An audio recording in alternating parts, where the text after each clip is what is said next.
beyond any doubt that the Syrian regime has used chemical weapons against its own people multiple times. On Tuesday, the Assad regime launched yet another chemical attack on civilians, murdering innocent men, women, and children in the most gruesome way. Assad did this because he thought he could get away with it. He thought he could get away with it because he knew Russia would have his back. That changed last night. As I warned on Wednesday, when the international community consistently fails in its duty to act collectively, there are times when states are compelled to take their own action. The indiscriminate use of chemical weapons against innocent civilians is one of those times. The United States will not stand by when chemical weapons are used. It is in our vital national security interest to prevent the spread and use of chemical weapons. Our military destroyed the airfield from which this week's chemical strike took place. We were fully justified in doing so. The moral stain of the Assad regime could no longer go unanswered.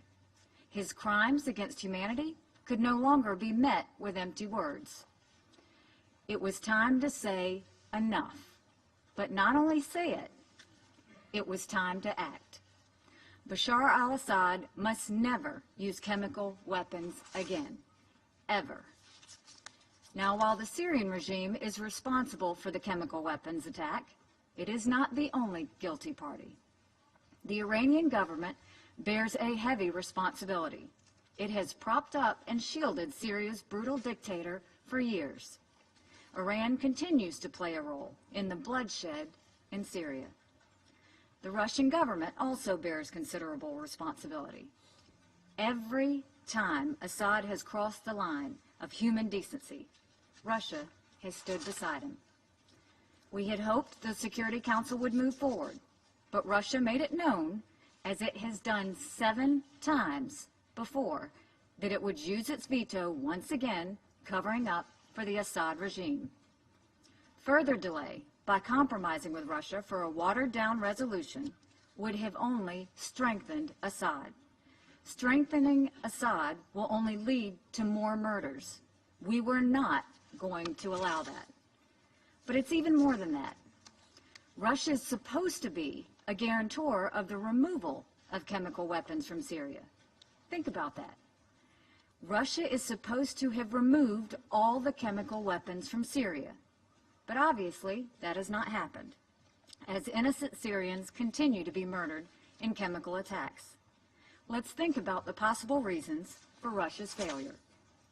It could be that Russia is knowingly allowing chemical weapons to remain in Syria.